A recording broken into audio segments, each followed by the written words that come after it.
It was government leading cultural change.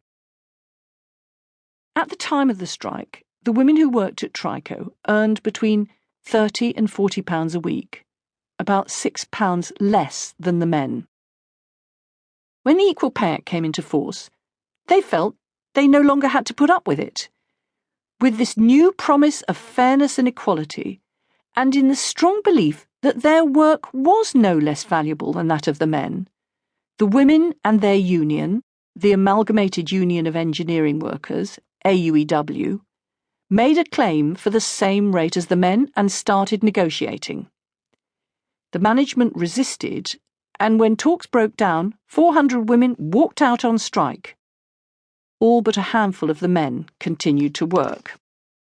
The strikers were led by the dignified matronly figures of Betty Aston and Eileen Ward, and by Sally Groves, one of the younger women.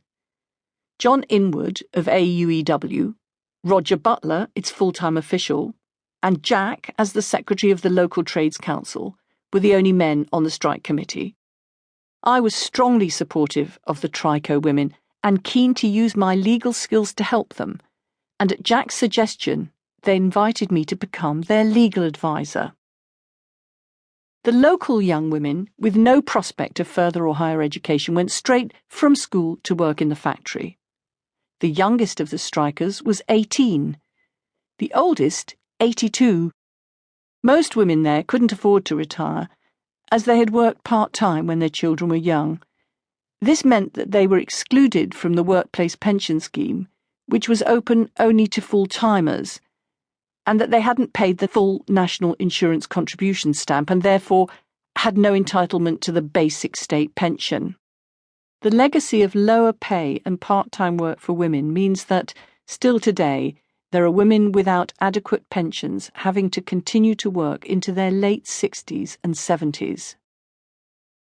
With most of the men still working, production at the factory continued, so the women set up a picket line to appeal to the men not to go into work and to try to persuade the lorry drivers bringing in supplies to turn back. Some of the drivers did, but most didn't. As the first strike for equal pay after the Equal Pay Act and Sex Discrimination Acts came into force, Trico hit the newspaper headlines, and it drew support from the women's movement. The women's movement, never a single organisation, was formed out of the growing belief among women from all walks of life that the inequality which women had always endured was wrong and must be challenged.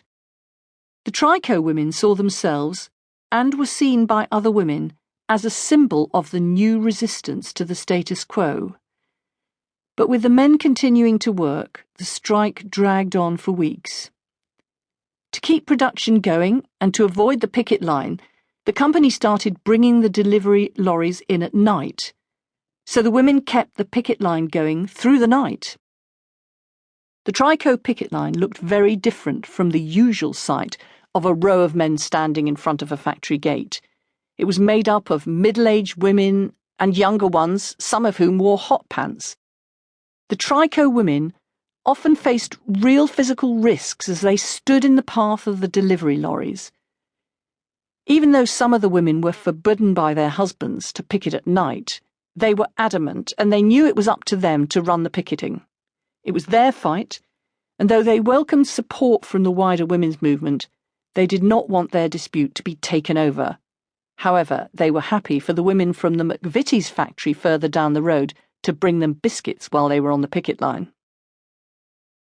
One night, when the strike had dragged on for 18 weeks, journalists from the BBC were there as a convoy of delivery lorries arrived.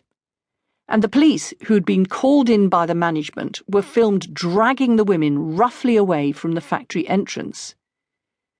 Seeing this on the TV news later that night, the men working at the factory became so angry that they too walked out.